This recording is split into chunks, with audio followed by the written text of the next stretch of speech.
It's time for another episode of the Shaun Tabatt Show, a podcast where I connect you with thought leaders from across the globe, digging into some of my favorite topics like personal development, marketing, spirituality, and pretty much any other shiny object that happens to catch my attention. Today, my special guest is Jamie Mustard, and we're going to be discussing his new book, The Iconist, The Art and Science of Standing Out. Jamie, welcome to the show, man. Shaun, thank you for having me. I kind of feel like we've done this 2 or 3 times with all the internet problems we're having today. So if you are watching this or listening to this, we have persevered and powered through and worked so hard to bring you this interview. It is going to be amazing. Yeah, they say stuff happens, but also, technology happens, right? It's funny. I was just thinking, like, I can't wait till it's just like the Jetsons. We don't have to worry about settings. Everything's just automated. I just press, Shaun, and then everything comes up perfectly, and I don't have to worry about any sort of what. Yeah. It's instantaneous. Exactly. And it's kind of ironic. You think about the things we complain about today as far as, my technology's not working. I can't connect with this person. It's not perfect. I remember starting out on dial-up back in the day and communicating with friends over a bulletin board system. How far we've come. We've got nothing to complain about. That's true.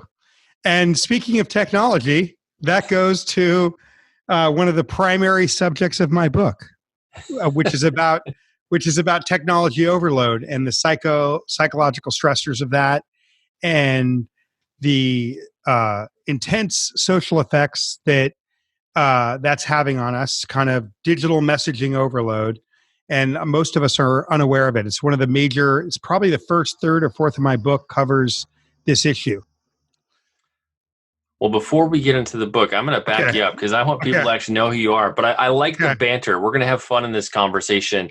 Because I know for me today, this is my first time encountering you. So let's start off with a bit more of what you might call the Jamie Mustard origin story. So for the folks encountering you for the first time in our talk today, what are a few things they should know about you for context? Why were you the guy to write this book?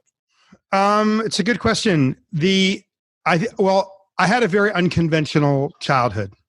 And I grew up in abject poverty close to downtown Los Angeles and partly in downtown Los Angeles.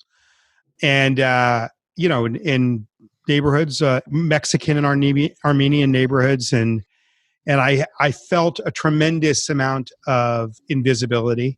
And I remember even as a small child, knowing that something was wrong, and not knowing if I was going to ever figure out a way to have a more pleasant life. I spent the first 7 years of my life in and out of institutional environments, away from my parents.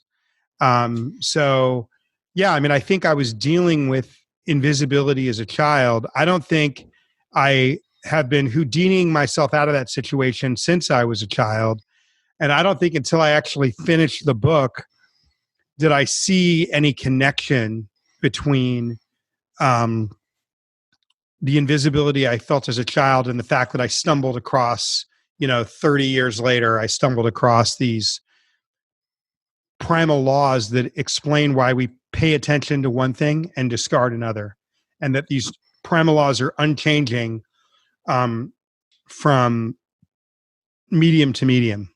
So I hope that gives you a sense of my origin story. I was semi-literate until I was about 19 years old. I had a high reading level, but I probably had a writing level of about second grade. So I had good reading comprehension, but I didn't know how to express myself. You could almost say, have you ever seen the movie Men in Black? Mm-hmm. Okay. Like the farmer who gets taken over by the alien, Vincent D'Onofrio's character, and he can't walk. He's like this.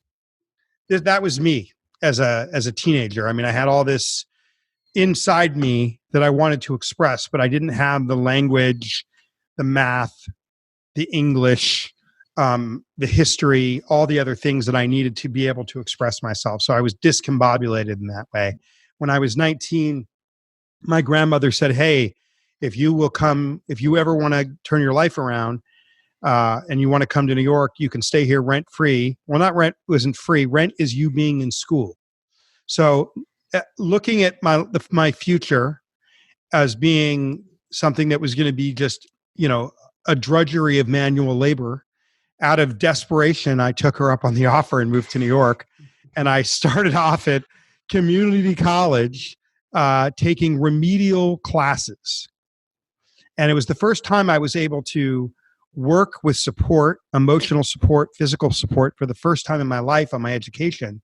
And this remarkable thing happened. Like, it turned out that I was smart. And it, more to my surprise than maybe anybody else's. And within 5 years, I went from community college to graduating from the London School of Economics. So I've had a very unique and challenging life, and I've learned some. And I stumbled. I came across this pattern along the way. And I'm curious, in the book you talk about your days in LA, especially as, things feeling really shapeless and scattered. Do you think some of your early experiences somehow honed you to have a different level of your power of observation? That's such an amazing question. It was actually what I was thinking as I finished, it's such a great question. Nobody's ever asked me that question. And it was actually what I was thinking as I was finishing the last thing I said. But I didn't bring it up because I thought maybe it's too random but I think that I'm mixed race. I grew up very, very poor, neglected by my parents, abandoned by my father. And I think that I grew up kind of like the other. You're an outsider when you grow up like that. You're kind of over there. And I mentor a lot of young kids and young artists now, young artists and creatives. I mean, even science and engineering students, but I mentor kids, and I take every opportunity I can to speak to young people. And when I'm dealing with art, sometimes artists will tell me, young writers or painters, they'll say, I just feel like I'm an outsider. And I always tell them, that's the job. You do it. I think that if I hadn't grown up like that, I wouldn't. If you're not outside the fishbowl, you can't see inside the fishbowl. And I often tell them, I tell people, like, that part of the job of an artist or a writer, in my case, somebody that observes things about the world and then does a lot of research and writes about it through history and other people's stories. I don't think you can I don't think you can see that very often from the establishment. If you look at the world we live in, most innovation comes from somebody that's dropping out of Harvard, dropping out of Yale. It doesn't come it comes from a graduate student that hasn't been doused. Most innovation does not come from the establishment. So absolutely, I think it's a massive reason why I see patterns where maybe other people don't.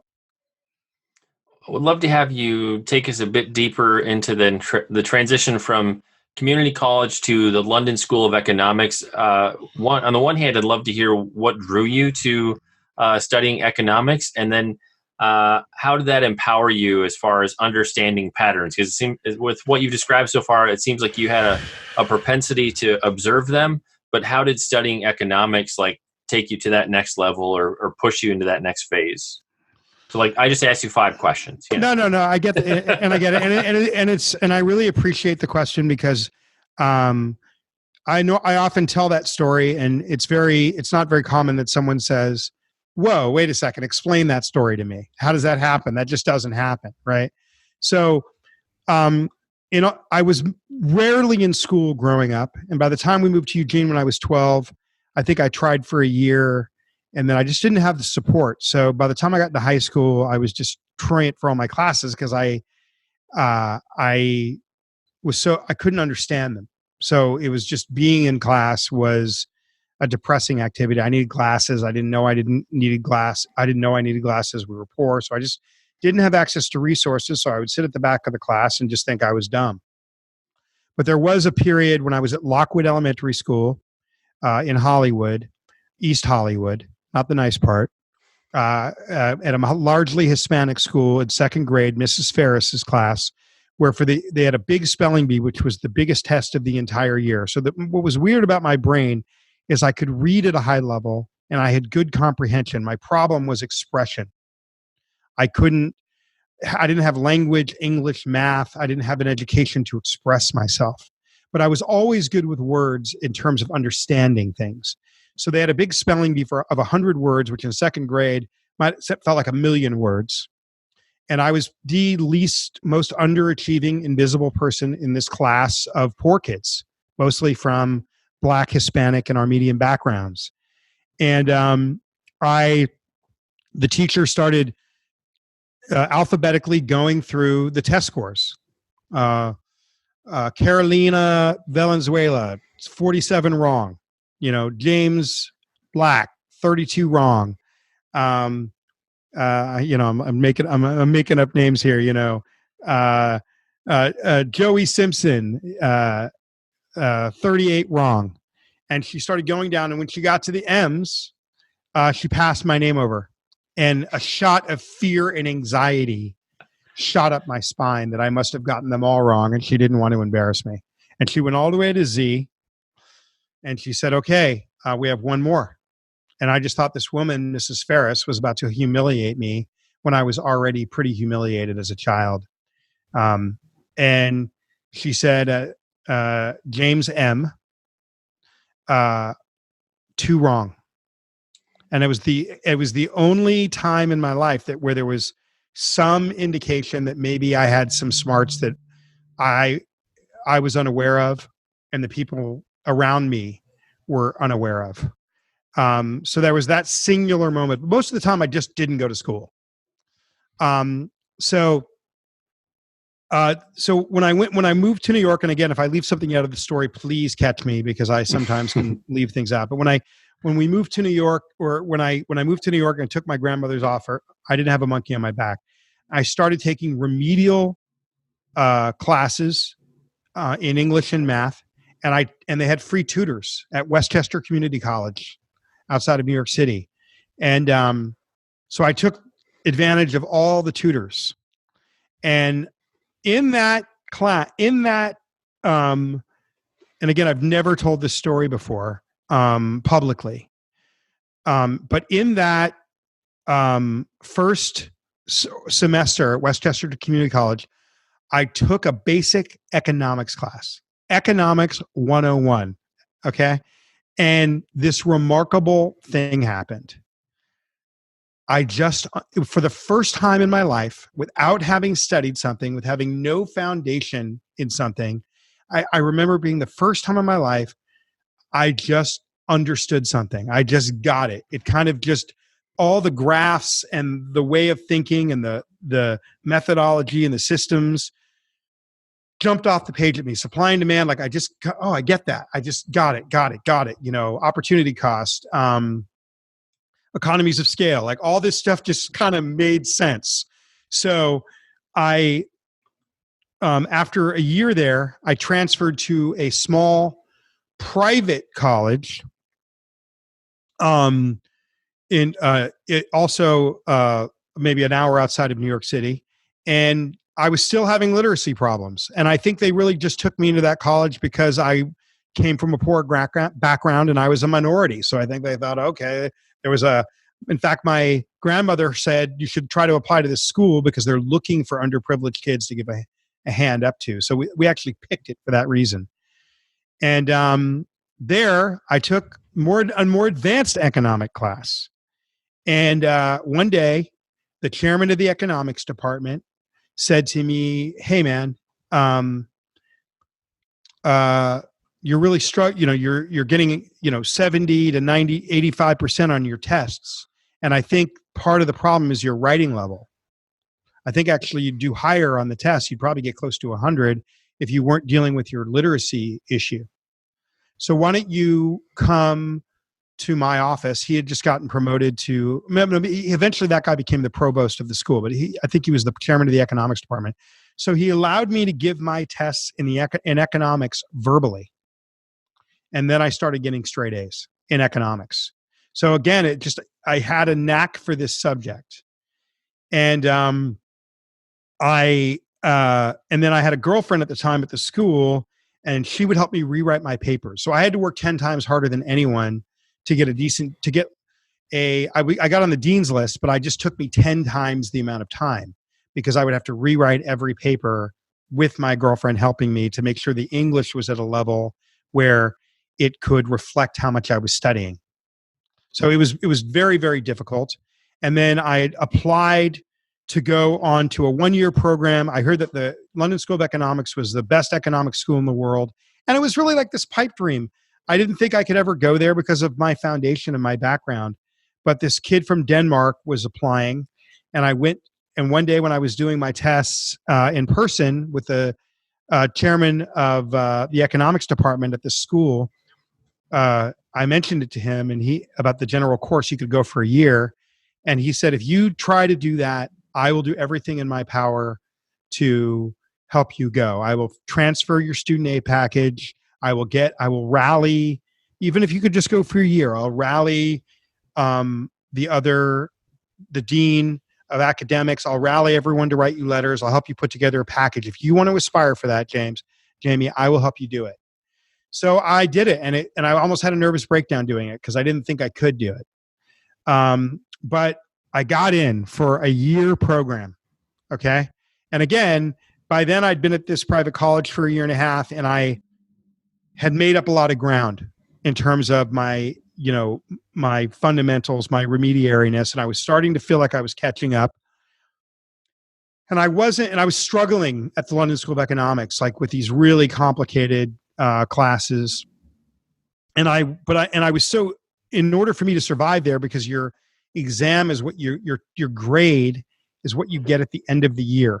Okay. So you could not go to class, get straight A's, get all F's. But if you get an A on the exam, that's your grade. If you get an F on the exam, that's your grade, and it's done anonymously. So I was taking these economic history classes, and I would always sit at the front and take copious notes because I needed to be right there writing everything down during the lectures if I was going to compete with the papers in the exam. So I tried really hard. I think the chairman of the economic history department was teaching one of my classes, and I think that he thought I really just loved it. He didn't realize it was desperation. He thought I just really liked being there. So one day he said, "Hey, James, so why don't you stay back after class?" And I stayed back, and he said, "You seem to really like it here." And I said, "Oh, I do. It's a great place. I don't know if I'm going to survive, but I love it."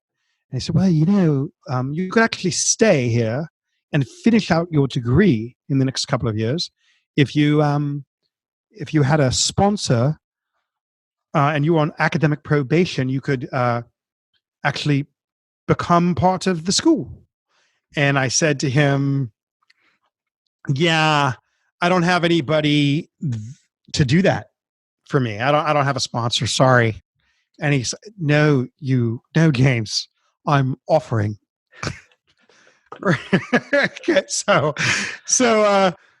So I said yes, and I had to change all my classes around, and I think I had to get a B plus average by American terms. And if I got a B plus average, they would accept me as a full-time student into the London School of Economics. And it was one of the scariest, most grueling years of my life in terms of what it took to do that, because you do an anonymous exam that is your grade, and you're a number, and the person that grades your exam does not know you. So you can't just be charming or have good attendance, right? So I did it. I got a B average, and they accepted me into the London School of Economics. And I remember, I'll never forget the day that acceptance letter came in, because my grandmother, I handed it to her in her living room, and her mouth just fell open. It was a really emotional moment, and she said to me, "How are you doing this?" And I said, "I don't know." But I wasn't totally being honest, because what I thought in my mind when I said that was desperation. That was really, I just wanted anything other than what I had known as a child, anything that was out, anything that was more, anything. And like you, one of the things that I think you and I have in common, Shaun, and that I saw that you talked about in your intro, and I think you and I are probably very similar in this way, just in talking to you before the show started. I have an intense curiosity. I've always had that since I was a baby, or if I see something that itches at me or just doesn't look out in place, I'll never just walk away from it. If it's a piece of artwork, if it's gum on the ground, if there's anything that grabs my attention for any reason, I kind of have to go see what it is. I have to go. I like to turn over rocks. So I've always had that intense curiosity. And so I think that wanting more and curiosity are kind of related in some way. But I've never told that story publicly. Nobody's ever asked me how I did that. Well, I'm honored to hear that story. Thank you so much for sharing that. What stands out to me with what you just shared is, on the one hand, you had a number of teachers who saw something in you, or spoke positive affirmations into your life and at times when you didn't think you were worthy to receive them, and that clearly shifted the trajectory of your life. I also find it really interesting that economics really clicked for you. In the sense that, so like for me in my early days, I completed most of a degree in biblical and theological studies, and Koine Greek clicked for me. Like I was the first person to get like this perfect score on the verb test, which was crazy to my prof at the time.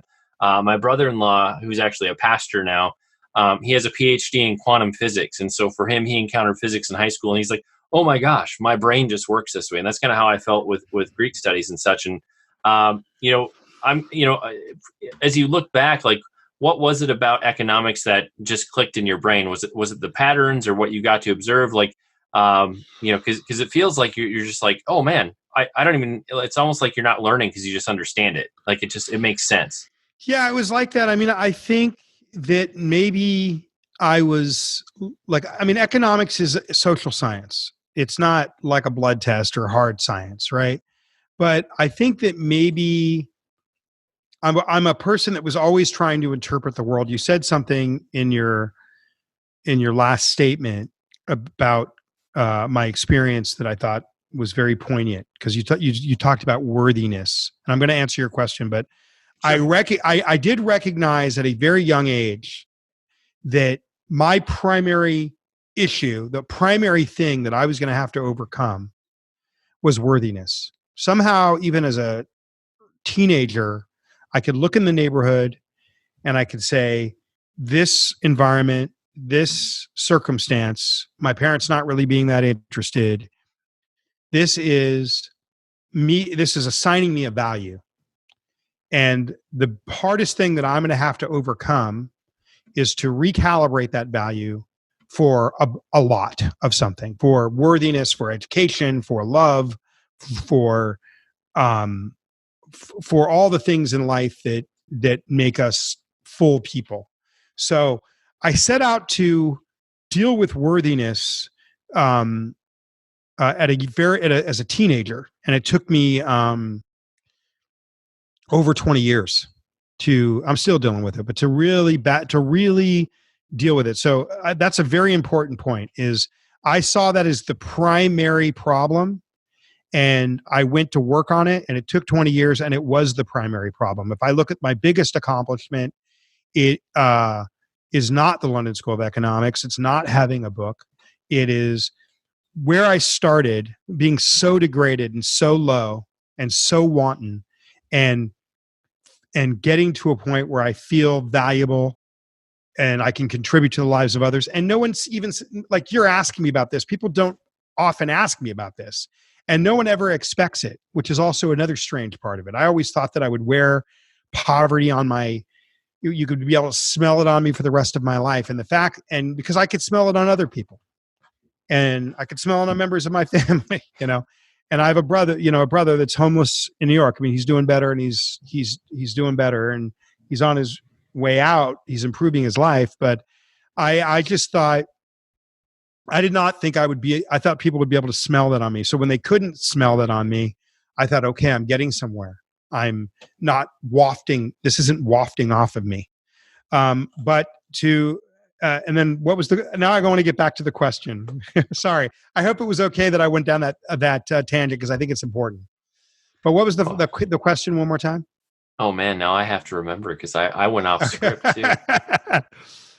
The other part of the question had to do with, as you reflect on it, why do you think that economics clicked for you? Because there are those things where we encounter them where we're like, oh my gosh, my mind works like this. Like, what was it about economics that just synced with your brain right out of the gate? Such a great question. I mean, when I started trying to figure the world out at 19, like I was everything was foreign. It was like I couldn't read a magazine or a newspaper and understand any of the references. I had not really been in the world until then. And I think there was something about economics that was a prism or a lens to interpret the world. I think I was looking for something in which to interpret the world, and the various economic history, qualitative economics, and quantitative economics seem like a really logical methodology in which to approach problems, in which to approach life. And so I think that I was looking for a method in which to interpret the world. That's the best way of my best guess at that. And it's interesting because in a lot of ways, my book is about the economics of attention. Well, that's a good segue into where we'll go next. And that's with a little bit of the story behind the book. I'm curious to hear, so, post London School of Economics, you've identified already in our conversation that you just had a knack to observe and see patterns. And then you get this framework of economics. How do some of the concepts that eventually end up in the book begin to take shape? Because I understand with the kind of book that you've just written that's just available now this past week, this is something that's distilled. It's something that's developed over time. You don't just come up with some of these things next week because you decided to write a book. So what were kind of the initial inklings as some of the concepts began to take shape and come together? Well, let me kind of tell you what my book is about, and then I'll give you please. A quick synopsis of how that kind of unfolded. Okay. Mm-hmm. But my book is about these primal laws that explain why we lock on one thing and discard another. So if you're a musician, why does somebody care about one song and not another, or one band and not another? Same thing for a painter or a designer or a person writing a resume or a grant proposal, or a person trying to get a buy-in from their boss, or writing an email, or a person trying to lead and serve their employees. Why does one thing command attention and become iconic and endure in our minds, and another thing get discarded? So I've come up with primal laws that explain this, and through really interesting historical examples, academic studies, and pop culture analysis and references, I explain those primal laws. And those primal laws become very, very important in a world where we're competing now with so much information because of the last 20 years of digital overload and messaging overload. It's made it harder and harder for us to get our voices heard. Scarcity of attention is the defining business and social challenge of our time. People are so distracted now that we've become more and more diluted and visible. We can all feel it. It is one of the major social problems of our time, and no one's talking about it. So that's what my book deals with. And I basically say, if you're a painter, if you're a professional, if you're some kind of a leader or a manager, a grant writer, a musician, no matter what you do, a scientist or an engineer, you can read these primal laws, move your work 3 inches to the left, and get the attention that we all deserve. So that's what, that's how I would, set up the answer to your question, which is, how did this unfold? Well, there was like 3 kind of major things that happened over about a 20-year period. When I was home from London on a trip one time, I was reading an interview with Billy Joel in some magazine at my grandmother's house. And he was talking about, they were saying, hey, Billy Joel, how come you were able to write so many hit songs? Well, when Billy Joel answered, well, when I first started my career, and I'm paraphrasing him, um, I didn't. I wasn't really interested in being a musician, Billy Joel said. I was more interested in why songs last. Why do they endure? Why does dun dun dun dun last 3 centuries? And that stuck in my mind. He didn't answer the question. He just said that's what he was interested in. And when I was a kid, the first album I ever bought was Billy Joel 52nd Street, by the first by any artist, by any solo artist or band. So Billy Joel had always been this kind of resonant figure from my childhood. So that stuck in my head, and I filed it, and I would think about it, gnawed at me. And then in 2004, I was watching a documentary in Los Angeles at a small independent movie theater on the life of this architect named Louis Kahn, who was in the twilight of his life in his 50s. He moved to Italy and became the architect in residence in the American Academy of Rome. And he had had a kind of unremarkable life in terms of being an architect. And he was winding down in his late 40s, early 50s. In fact, he kind of had a weird personal life where he had one or two like secret families stashed around Los Angeles that didn't know about each other. And in fact, it was his illegitimate son, Nathaniel Kahn, who made the film My Architect that I was watching that day. He'd gone to Yale, and it was about him and his relationship with his father and his father's architecture. So I'm watching this, and it was about the unremarkable life of Louis Kahn, who actually took the job at the American Academy in Rome in his early 50s, late 40s, because he was having another child with one of these families, and he was worried that he was going to get caught. So he thought, oh, I better go to Europe. Well, while he was in Europe and he took this job as the architect in residence at the American Academy in Rome, he went on a tour of the 7 wonders of the world. You know, the Colosseum, the pyramids, Taj Mahal, the Great Wall of China. And this completely altered his architecture. And before the end of his life, in his most preeminent building, the Bangladeshi Parliament building in Dhaka, okay, being finished after his death, I personally think is the greatest piece of architecture of the 20th century. He became what many consider to be the greatest architect of the 20th century at a time when most people in their architectural careers, their careers would have been winding down in a lot of ways, right? In the twilight of his career. So that was a big part of the film, you know, how the 7 wonders, and then you could see the 7 wonders in the work after that, the monolithic structures. So then I started asking myself, is there a connection between this Billy Joel, dun, dun, dun, dun, you know, why does music endure? And what happened to Louis Kahn with these big monolithic shapes?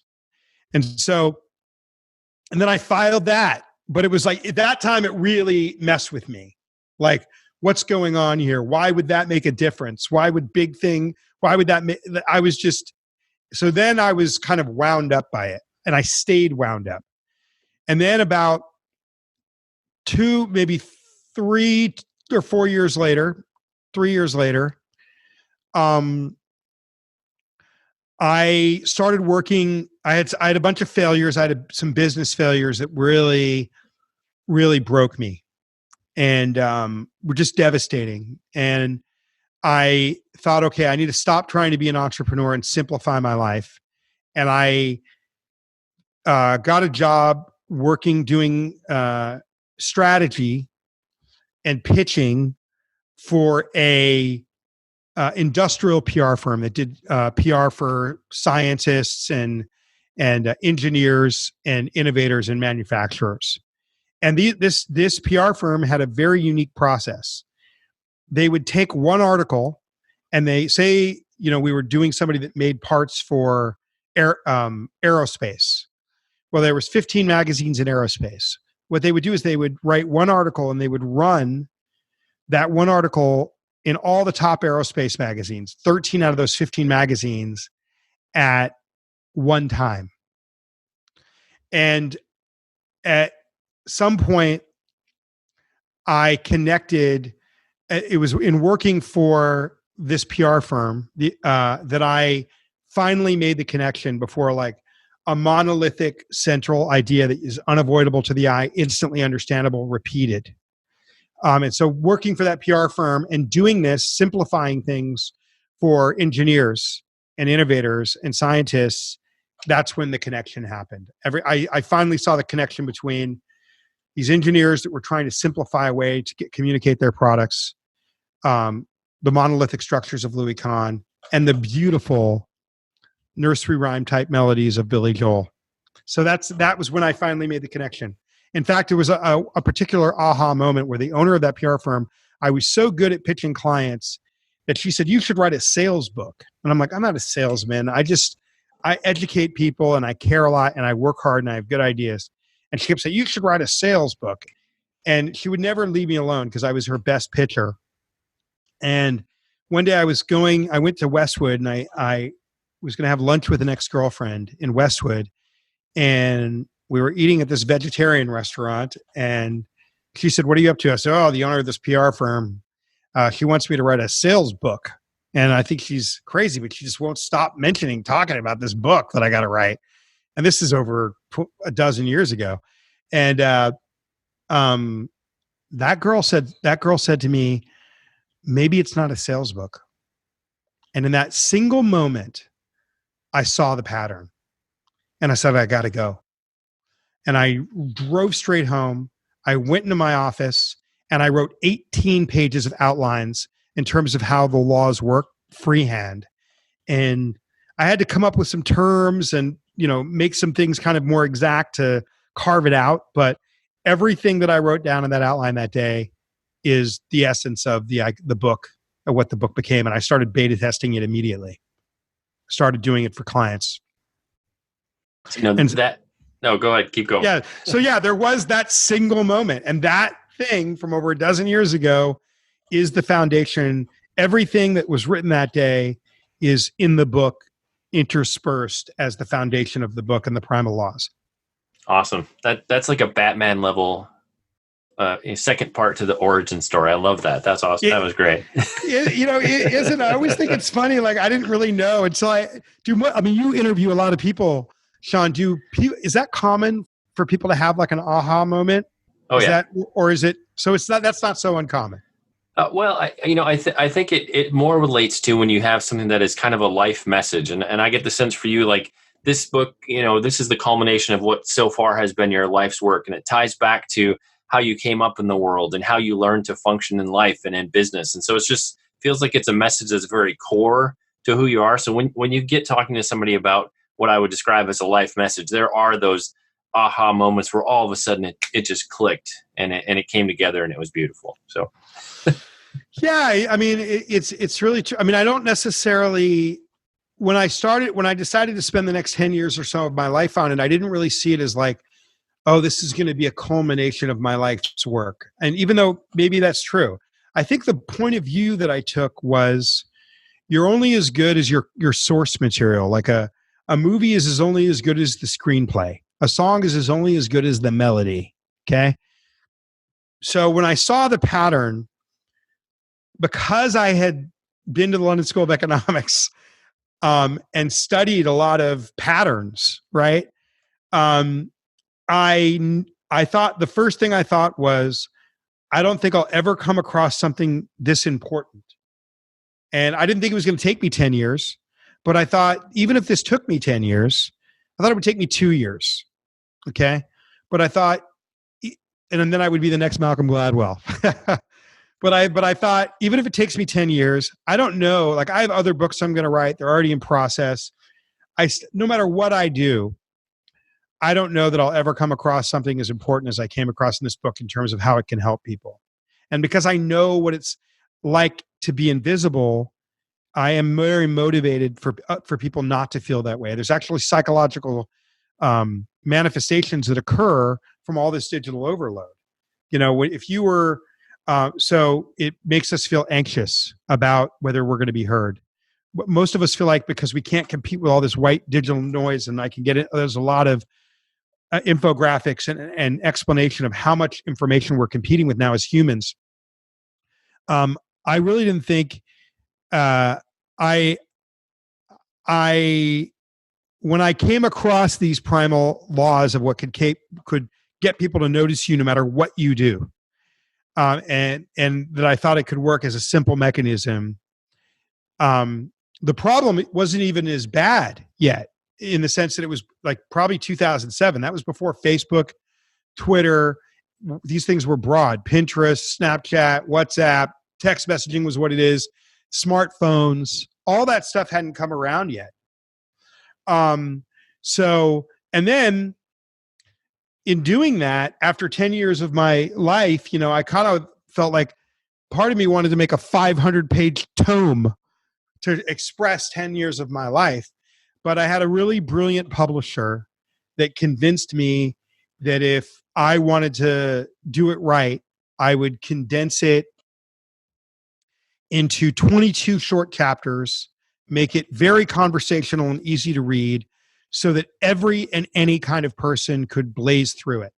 So in that way, my book is very self-referential in the sense that I had to encapsulate, like a Warhol, or Warhol was a realist artist that became famous for these simple cartoon shapes. So like a Warhol, my book, all of this, a dozen years of simplicity or of complexity of, figuring this out and beta testing and all of this stuff got condensed into something that is very simple and very accessible. And I firmly believe that when you have a vast array of skill and experience, and you have the self-discipline and the formula or knowledge to condense that vast array of ability into something very simple to understand, that simplicity becomes informed by what's behind it and becomes special. And I that's what I try to do in my book, and I'll leave it to the reader to decide if I accomplish that. Would love to have you talk to us next about kind of that basic building component, which I believe in the book you refer to it as a block, which is a helpful way to describe it. Would love to have you just explain, like, what is that fundamental basic element, and then what is it about those blocks that are just humans, our minds? Why are we attracted to those things? Okay, good. That's great. I love it. Well, I call blocks are the anatomy of what makes something iconic. In other words, we have certain things like a Warhol or a Van Gogh. Certain artists become more iconic in our minds than others. Certain musicians, Michael Jackson or Madonna, become more iconic in our heads than maybe other musicians. Beethoven and Mozart versus their contemporaries. And they all use this thing called blocks, the anatomy of what makes something iconic. And what I explain in the book is, we call a Kleenex or a Coke because by chance or luck over time, these things became so prevalent and popular in the collective that they took on the name for any sugared brown water or any tissue paper is called a Kleenex or a Coke, right? Well, with blocks, what I explain in my book is that you can make something have that kind of power at will to any person you're trying to communicate to, with deliberation over 3 minutes or 30 minutes, rather than 30 years of luck or chance. You can do it with the understanding the anatomy of icons. You can do it at will every time. So I take the term block from what happens when you put a toy block in front of a baby, which is very overly large to a child. It's monolithic to a child. And then there's a complexity inside. So what I argue is that when you have some monolithic thing that is imposing on you and it's connected to something more complex, that creates a magnetism that makes us lock in. And it makes us lock into music. It makes us lock into a painting. It makes us lock into a grant proposal, a speech, a presentation, an email, anything. It can be applied to anything. And the laws are unchanging and work the same no matter the medium. If you want, I have a chapter called Toy Blocks where I explain why I call it blocks. And basically all a block is this thing that you repeat over and over. And I give you a formula on how to make it in your book, no matter what your medium is. And then it's an icon of the mind waiting to happen. So you repeat this thing, and then once I've repeated this monolith to you, no matter what medium we're in, Shaun, and I hope that I'm not being too abstract, I'll get specific if you want. Once you've taken it in your mind, it's no longer a block and it's become an icon because it's been taken into your mind as something that you can't get out of your head. So would you like me to go across a few mediums so you can see how it works? Yeah, I think it'd be helpful for, well, actually, no, save it for my next question. So, okay. Did I do a good job answering that question? That was brilliant. I thought it was amazing. Okay. And I love that my whole neighborhood came alive. I've heard dogs barking, somebody with a lawnmower and a weed whacker. Apparently everybody is home from work right now. So if that comes across in the interview, folks, this is just real life podcasting in a residential neighborhood. Who knew? I love that. It creates atmosphere. And when things are too perfect, they're corporate. And I don't know, if you listen to like NPR shows and stuff, they work really hard weaving all these sound effects in. Right. Oh, right? Yeah. Yeah, it's funny. I've interviewed quite a few authors from New York, and it's not uncommon to get all kinds of weird outside noises of sirens and trucks backing up and just crazy stuff in the background. That's just real life, real podcasting, people. Next, let's talk about your book. I think with a concept that you're bringing across, as an author, as a creative, I'm assuming you wanted to weave some of the ideas about what it means to be an iconist and, certain blocks, as you call them, into the book. So I'd be curious to hear how you tried to build some of those elements into this book, whether that's, the physical representation, how you're doing marketing. I would love to hear how you use maybe your own material for this beautiful product here that we all have access to now. I love that. Thank you. It's a major part of the approach, and it's a major reason that I ended up with a publisher that I ended up with. I got several offers, and then, there was months where my agent just said, hold on, let me do my job. And then in a few, at some point in the next couple of months, when everything's come in, I'm going to call you, and then you're going to have to move, and we're going to make decision at that point. Well, and I wanted I had a very specific type of book deal that I had in my head. Okay.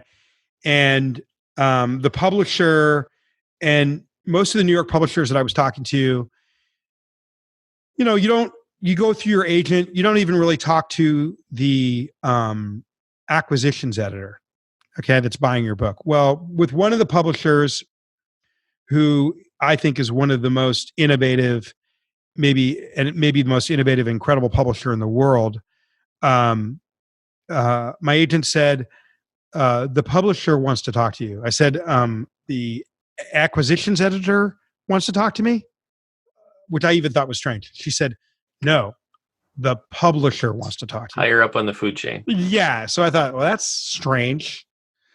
But okay. And I looked him up, and I was kind of amazed by what he had done.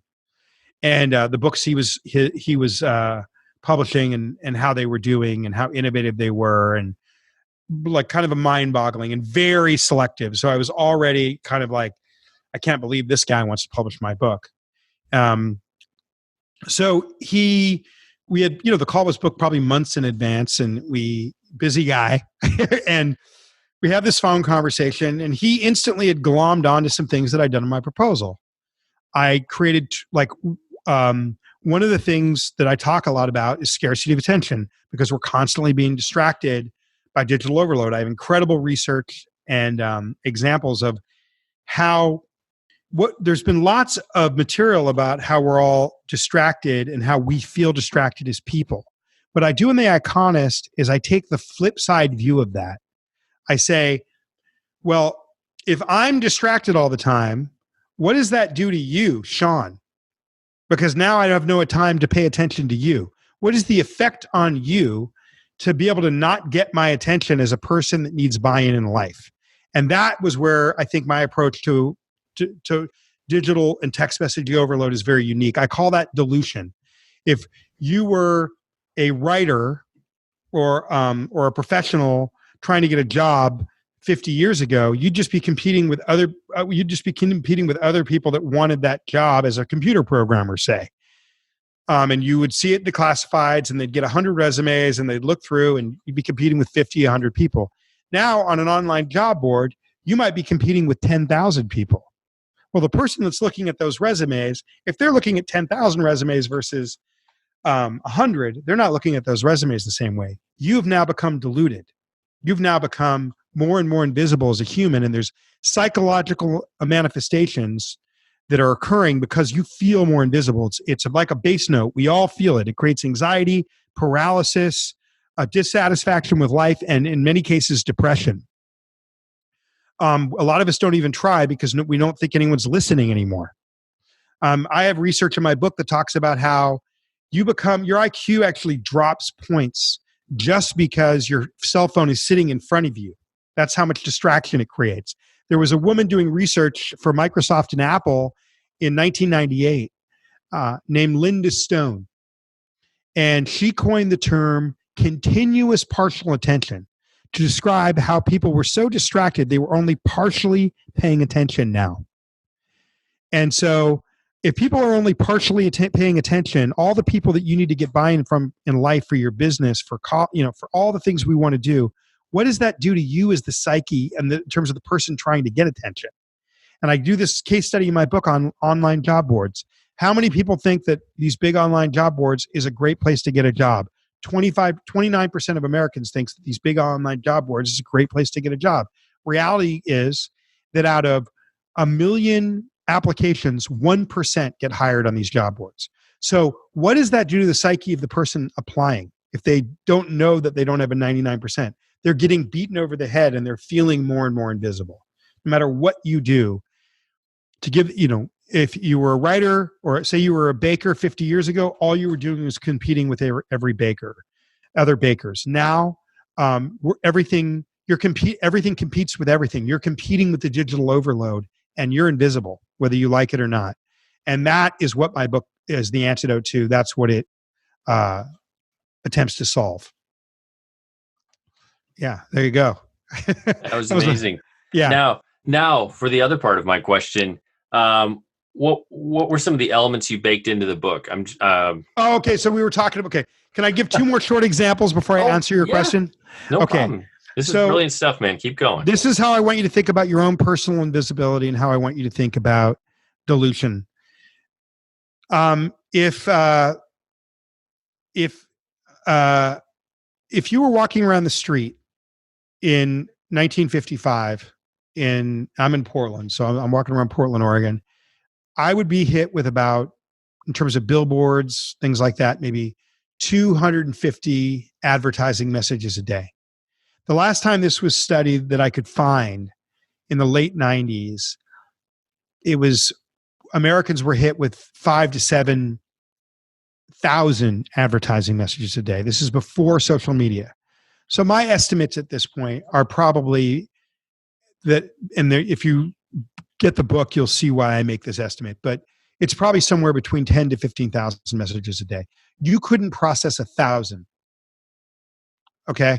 So anybody trying to get seen or heard is part of that 10 to 15,000 and they can feel it. So I knew that. So I wanted to make my book a block, something that would attract attention like a child's toy block. If you look at my book, it looks like a warning label or a road sign or a toy block or a piece of pop art, because that's based on the principles that I explain in the book.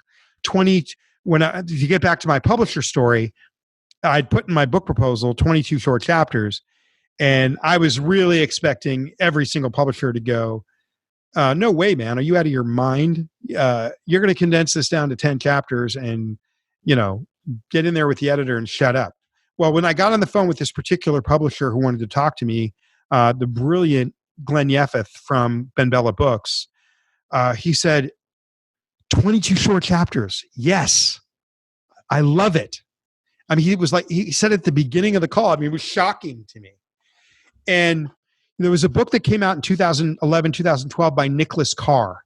And he was talking about called The Shallows, what the internet is doing to our brains. And in that book, he talks about how shortened attention spans. He was hanging out with all of his writer buddies, and most of them weren't reading anymore. And he was realizing the internet was shortening our attention span. So there's 22 short chapters that you could just burn through. And then a more conversational tone, even though I have complex studies. I have 50 pages of graphics or 50 graphics. I don't know if it's all full pages in the book, so that it looks like an elementary school, even though it's really engaging to read. And in certain ways, it's kind of like a Malcolm Gladwell book or a Dan Pink book. I have studies that I cite in the book about how visuals affect retention, learning, and connection. So it reads almost like an elementary school picture book, even though it has some very complex academic research in it. So the book in itself is applying all the principles that I'm explaining in the book, which actually made the book far more complicated and difficult to do. And quite honestly, I knew I had always wanted to do that, but I felt that there was a 99% chance that no publisher in their right mind would let me do it. So I was very shocked that BenBello did. But I think that if you look at the books they publish, they try to publish books around 220 to 240 because I don't know, this guy, Glenn Yeff at the BenBello Books, he gets it in a way. He's got a podcast called Building Better Books, I think. If you go to the BenBello Books website, I could have the name wrong. It's something called Building Books or Building Better Books. I recommend anyone listen to that podcast because I feel like that guy gets it on a level that is just ahead of its time. So yeah, so the way the cover is done, the short chapters, the graphics, I have lots of research in the book explaining what visual learning does to retention and affinity of learning. So the book is itself one of my friends said it's a meta. It's a meta. It's a self-referencing example of what I say to do, which made it far more harder to execute when BenBello Books came along and said, "No, we get it, do it."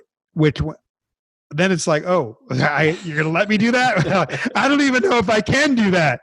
So then I because they were willing, and their editor was willing, I had the challenge of making the book an example of what it taught, which makes it kind of fascinating in that way. In a lot of ways, I like to think of it as the first post Gen Z or post millennial book. And I'm getting backlash for that, and I'm getting hammered for that as well. Meaning I've gotten some criticism for that, and so it's offended some people. So there you go. Yeah, well, I think there is definitely in publishing as a whole, and for those that are regular listeners to my show, I work in the Christian publishing space, and so there's a nostalgia for what we did 5 years ago, 10 years ago, 20 years ago. And I think a lot of that has to do with the lens of the person viewing the book. For somebody who's been in the industry for a long time, those folks often will gravitate towards things that were great in the 80s or the 90s or maybe the early 2000s. So, the fact that you're pushing more for something that could be attractive to especially millennial and Gen Z readers and beyond, I can definitely understand that pushback. But what I love about just the layout, you mentioned you've got so many graphics and pictures, is it's great having short chapters and kind of call outs where people who are used to seeing tweets and Instagram and Facebook posts and constant distractions, they do need something to break up the text that they're reading in a sense that, they're not going to get bored. They're not going to all of a sudden wander off someplace else. So I think that if that's the audience you were really intending to reach in a big way, including those elements is huge for just holding their attention. And the other thing I really like is just so many graphics. On the one hand, you're able to illustrate really complicated ideas in a way that, if I just read a paragraph or two, I might grasp part of it. But if I have a picture, I'm going to grasp it a lot more. And I feel like pictures and diagrams make it more portable because people aren't always necessarily going to remember your text, but they'll often be able to describe or remember the image or the concept to somebody. Yeah. I mean, I don't think it's as busy necessarily as a Twitter feed. I don't want to intimidate people, but I do think that, and I wasn't necessarily thinking with social media at all when I did that, but I was thinking with what is a book for the modern age. If I look at the books of old authors that I liked, they made books of their time. Okay. So I'm a modern man, and I wanted to make books of make a book of a modern age. It was reflective of the time in which I live. I don't think it's as busy as social media, and it's not meant to be. It's meant to take really complex ideas and make you able to understand them. It would be I've been criticized for making the book that I made it, way I made it, making it maybe too accessible. I think it would be very hypocritical of me if I was to say, okay, this is how you're supposed to present things and get people to care and get people to engage, and then the book doesn't do that. I think that would be pretty weird. I don't know that I had really a choice, but I also thought I'll go all the way with this, and then when the publisher pulls me back, I'll get halfway there or a third of the way there. It'll be more accessible than it would have been. And I was in as a partner with Benbella Books. I just ended up with a publisher, to my own surprise, that didn't pull me back, that encouraged me. God, there was another point.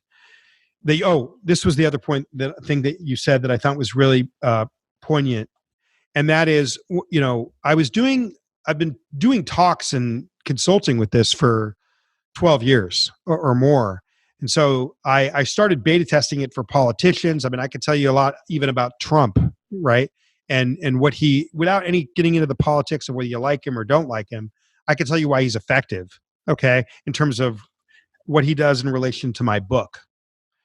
But one of the things that I thought about 7, 8, 9 years ago, when I was already doing talks on this, and I thought, well, there's one group of people that are not going to ever understand my work, and that's millennials, because they're going to be this generation of people, just as to your point earlier, this is a generation of people that grew up in the internet. They don't know anything else but digital overload. So they're not going to be able to understand my referencing to simpler times. And I was, if you know what I'm saying, so I thought, well, they're not my audience. I'm not going to care at all about millennials. And I'm telling you this because you said I wrote a book that these kids will understand, right? And I think, listen, if you're 60 and you're a person that never wants to change, then maybe I found that people of all ages have really embraced the book in general. Okay. But I really didn't think millennials, and then again, now Gen Z people, would get my book. But I was giving this talk. I had this profound moment where I was giving a talk at Tektronix 7 or 8 years ago. And they had all these millennials volunteering, kind of running the event. And I started to talk about dilution, invisibility, and digital overload, making it impossible for everyone to stand out. If you Google something and there's something comes up, rather than, you're competing with 20 other companies or there's, maybe in the Yellow Pages there's a page of competitors. Okay. But on Google, okay, podcast, Christian-based podcasts, and then like 100 million results come up, even if there's not that many podcasts, right? When we Google something, the results are astounding. Okay. And so I started to talk about dilution and invisibility, and I'm looking at this audience, and the millennials that were volunteering, they were scattered throughout the auditorium because it was like a big open auditorium with all these booths. They start walking towards me. They start consolidating on the sides and the front. I mean, it was very dramatic. And I had this moment, Shaun, where I went, oh my, these guys feel it worse than anyone. So that has proven to be, I wrote it for everybody. I think an 80-year-old person that wants to stand out in some area will love my book.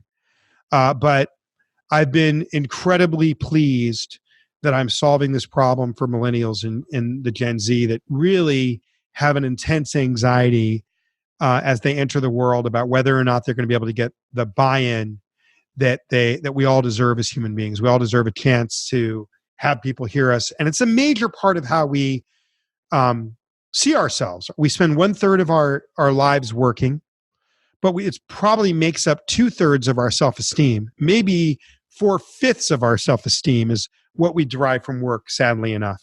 And that's a very big kind of precarious thing to talk about, because we live in a world where 87%, or a culture or society where 87% of Americans aren't satisfied with their jobs. Okay. So if you have 87% of people that aren't satisfied with their jobs and they have no way of standing out, that's going to create a social ill. So in that way, even though it's a business book with crossover, ultimately my book is a book for professionals. In that way, my book is a work of social change, because it's kind of like that Maslow concept of, once we get above basic survival needs, we start getting into what makes us happy in life, like food or sleep. We get into more complex needs, first world needs, doing things we like to do, feeling connected, actualizing our potential. So that's become nearly impossible to do, and a huge stressor, psychological, social stressor, mental stressor, because most people feel invisible now. Even if they grew up middle class and they have opportunities, they feel how I did as a kid in Los Angeles, wondering if anyone would ever see me. Now everyone feels that way, not just a little brown boy in the drought-ridden streets of Los Angeles. Well, I love that at the end of the day, you've written a book to help everyone overcome some of the same challenges and problems that you shared, that you faced and had to work through throughout your life. I find that extremely intriguing.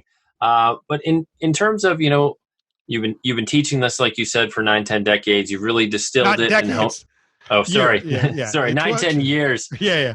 May you live that long and teach this message. But in terms of what you've distilled and laid out in the book, how do you know that, say, somebody's really gotten a hold of the message, the light bulb has gone on?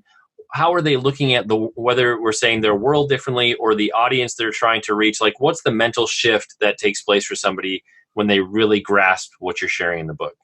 Well, I work my butt off to make sure that happens. And what's really interesting about the book is people read it different ways. I did a newspaper interview last week, and the reporter, I said, "Hey, is it resonating with you?" And he said, "Yeah, I feel when it comes to my work he was a musician, like as my musician, with my dating life, all the examples that you give the book, I feel I'm deluded. I feel deluded. So I feel heard, that I just feel like someone gets me." Right. So that's the ultimate compliment. I think that if all you achieve as an author with a book like this, if the minimum thing that you do is somebody reads the book and then they can't get it out of their head as a scratch or an itch. Oh, I have to communicate more upfront, more simply, and more repetitively. I have to figure that out. Have to figure it out. If you just accomplish the itch so that it's bugging the person, because I think it'd be really hard to read my book and not feel like you have to apply it. But if you just give someone the itch, I think I've done my job, because I think eventually they'll come around to addressing it. So yeah, I think that, and then on top of that, what I would say is this: my website is theiconist.org. I have a strong purpose to help people. A couple weeks ago, I had tickets to a concert that I really wanted to go to, and somebody asked me to go speak to some young college kids at the Wayfinding Academy, which is an experimental college, and I gave my tickets away so that I could go speak to these young people.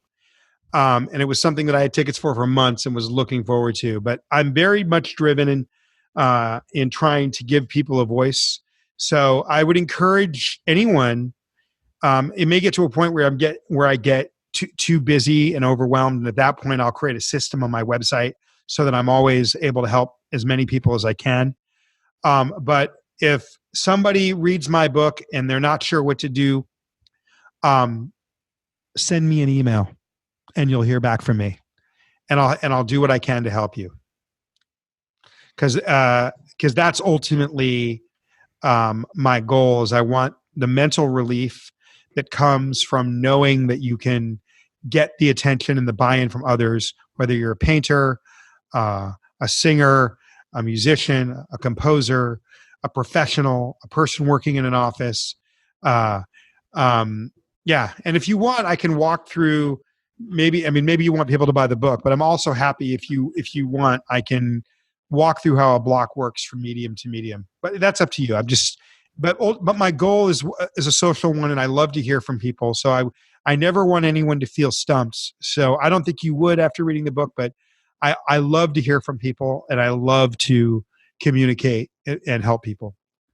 Well, and you described or talked about earlier that you see me as a curious person. Obviously, you're a very curious person, and more often than not, I find authors do want to hear back from readers to understand: are you grasping what I shared? How are you trying to apply my message? And that's always fascinating because, in the same way that a fiction author will tell you the characters they write into a book take on a life of their own, I kind of feel like readers for a nonfiction book take on a life of their own, in the sense that they will apply your book, your concepts, into scenarios in ways that you never ever in a million years dreamed that they would have tried to apply your book, your concepts. So, well, it's only been out for a week, so I'm just starting to experience that. But I think I've had some really good experience.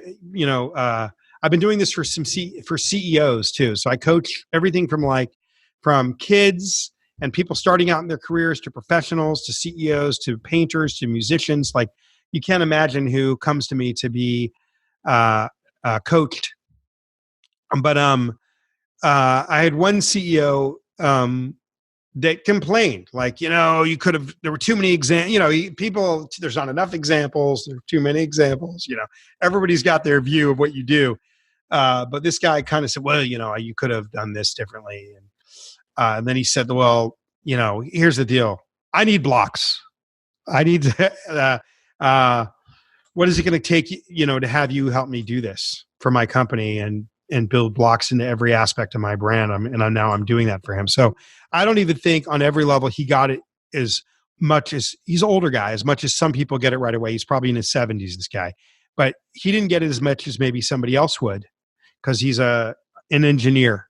Right. But what resonated with him is he needs these simplicities. He needs these laws. And so he hired me and said, help me do this for my whole company. Well, and I'll take you up on your offer. I would love. We're in the home stretch, but I think it's important that we have you take us into some examples of blocks across different mediums, because I feel like people aren't necessarily grasping the idea just based on where we've gone in the conversation today. So if you're willing, please give us a few more examples. I think that'd be really helpful. Okay, so I'm going to start off with concepts that are visual and sonic and conceptual. Before going on to how it would be applied professionally, because I think it's easier to understand those concepts first, and then we can get into how it would apply to a professional. Okay. So in visual imagery, so whether it's, there's a chapter on visual architecture, visual design, art, music, speeches and presentations, and I give examples of how you can apply it as a professional, but take visual design or art. If you were to look at, say, a block in art or design is an instantly recognizable image that takes up the entire square of the canvas or page that you're presenting. So if you look at the most collectively known in our collective consciousness artists in the world, if you walked up to somebody on the street that didn't know anything about art, maybe they wouldn't know a Picasso, but everyone knows a Van Gogh or a Warhol. And that's because Van Gogh and Warhol used blocks. A soup can, a Marilyn, a Brillo box. You understand the full complexity. It takes up the entirety of the page or the canvas, and you understand it before you have a chance to think. Repeated in a similar style. Van Gogh, a bedroom, a cafe, a pair of boots, a sunflower. An instantly understandable image that takes up the entire canvas or page, where you understand it before you have a chance to process it. In a world overloaded with too much content, If you don't get that instant connection and recognition, which causes us to lock for a microsecond, if it takes more than that microsecond of understanding in terms of what you lead with, if you lead with the busy, in that microsecond, you lose people, and you could be losing them and are likely losing them forever. So that's what a block is with a visual image. Anything you understand instantly, like a road sign, you understand that the same way you understand a Van Gogh or a Warhol. And I explain that connection in the book. In music, a block is a dominant nursery rhyme type melody, overarching, dominant, repeated over a more complex arrangement. So da da da da da da da da da da da. That's my horrible rendition of Ode to Joy by Beethoven. That works 3 centuries ago. The same reason, Mama say, Mama samu makusa, Mama say, Mama samu makusa, a beautiful repetitive nursery rhyme type melody works today. So any type of artist, when you see what makes it into our collective consciousness, they have a dominant, repetitive melody. That's why in music, they call it the hook. So a sonic block of the visual repetitive thing that I described with Warhol and Van Gogh, the sonic equivalent of that is the dominant nursery rhyme type melody that brings you into the more complex arrangement. Make sense?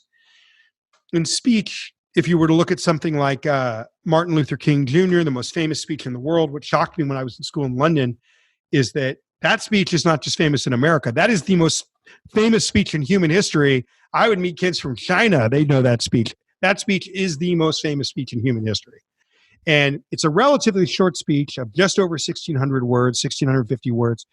And Martin Luther King Jr. repeats the words, "I have a dream," or "let freedom ring," approximately every 85 words.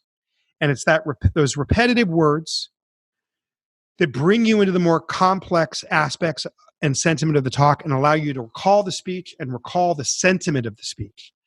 That is a block, a short emotional phrase repeated. And you can use that in any presentation or anytime you speak to your staff. You can use that in the way you write an email or a grant proposal. It is magnetic. That's a pacifist in Martin Luther King. 30 years before he gave that speech, in June 4th or 5th, 1944, Winston Churchill gave a speech to galvanize the British effort towards the war and have the British people convince them to weigh out the suffering that they were going through as a collective and as a country. And he gave a speech. It was not called this when he gave it on the BBC that night. It was just a speech. But now it's become be known as the "We Shall Fight" speech. We shall fight in the landing grounds. We shall fight in the streets. We shall fight in the beaches. We shall fight. We shall fight. He repeats it over and over, and that speech is now known as the "We Shall Fight" speech. So a block can do much more than cause you to connect and retain and appreciate and remember all the complex content connected to it. It can also motivate people. It's a powerful tool. So it works for a pacifist and it works for a fighter in Winston Churchill. I could go on and on, like how a salesperson could use it, right? If you want me to give an example of how a salesperson could use it. Yeah. I do marketing and I work with lots of salespeopeople. So yeah, that'd be a helpful example as well. Take us there. Well, I have a friend that owns the largest RV dealership in the Northwest. He's got a series of dealerships and he's very successful. And one of the reasons he's successful is he understands he's not selling RVs. He's selling a person who's retired and their freedom, right? So say I'm an RV salesman and I start pointing out all the RV features. I'm not going to sell many RVs. Say I ask, person will always give you what their block is, the emotional thing that you should be repeating to them throughout your more complex content. As you're pointing out the features and benefits, you give them their block and you intersperse it continuously. Buy my book. It's cheap. It'll teach you how to do it. The formula is there. But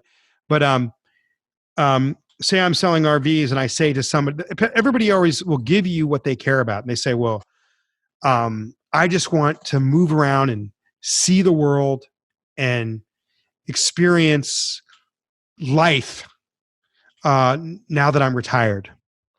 And then as you're selling the RV, he just gave you, that person wants to experience life and freedom as they're retired. So you just keep repeating that as you're talking to them. So this is how this works, and it's got 700-mile range for you to get to spot. Now it's a refuel all the time, so you can experience life now that you're retired. And it's got this bedroom in the back where you can sleep like a baby, like you're in a hotel room or your house. So you can be in the middle of Banff National Park or Yellowstone and be totally comfortable and safe, but you're in nature experiencing life and freedom while you're retired. And the guy gave you his block. You repeat that, and he or she will not talk to any other salesperson, because you're communicating to that person that you took the time to care about what they care about and to talk about the product in relation to what they care about. You can apply it to anything. And I work very hard to not only give you all of these concepts in the book, but I've been criticized by giving too many examples in terms of how to apply it, because my heroes write a lot of these books. And one of the criticisms that they get these books is, great, now what? How do I use it? So I worked very hard to make it something you could instantly apply to your life. Was that a good example? That was a very good example. And okay. Yeah, as somebody who coaches a lot of authors on elements to include in their books, having things that allow somebody to, whether it's exercises or questions or just very clear examples of, here's how somebody very similar like you use this process to solve a problem. That's critically important, just to helping people apply what they're learning right out of the gate. Let's get into the home stretch here. So let's say after listening to or watching our interview, everybody rushes out and buys their copy of The Iconist. They all read it cover to cover. 3 years down the road, they're reflecting back on what they learned at the book. If they only they only remember one enduring concept from the book, what's that one thing you hope everybody takes away and retains? If you do 25 things well, lead with one thing. The way you pick that one thing is you find the intersect point between the best of those 25 things and where it crosses over with what your customer or your boss or the person you're trying to reach most cares about. There's always an intersect point between the emotional concern of the person you're talking to and the best of you. That intersect point is your block. Take that and repeat it everywhere. Make it oversized like Sesame Street. The more oversized you make it, the more conviction you show. It's uncomfortable people don't often do it because it grabs attention. It works like a road sign. And if you do that, then people will be pulled into you and they'll look at the other 24 things out of the 25 that you labored over. But in a world overloaded with content, anything that leads with the busy gets instantly discarded. Instantly. So lead with one thing and lead with the thing that those you're trying to reach care about. And understand that if you're leading with more than three things that people can instantly understand, you're repulsing them. So lead with radical simplicity and make yourself accessible. And I promise you, if you do that, people will be pulled into the full complexity of who you are, and the full complexity of who you are is important. So create an access point, create a road sign for people.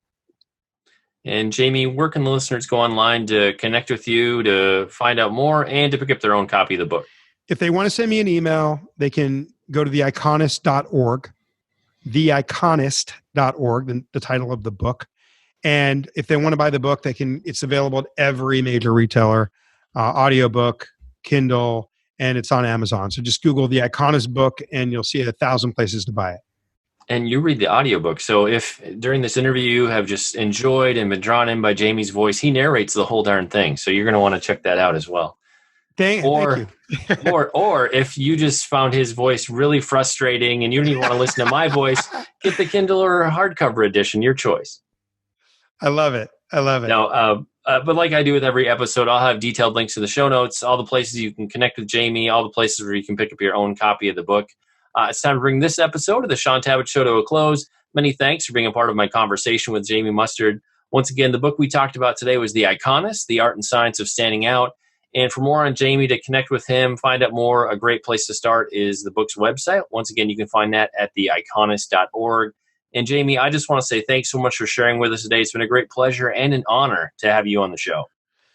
It's been wonderful. I love this conversation. You're a great guy, Shaun. This is a great show. I really appreciate you having me. I really enjoyed it. It kind of caught me by I didn't know what to expect because I had never talked to you before, but you're very disarming. Okay. And you made me vulnerable. But I love this. I love this conversation. Thank you.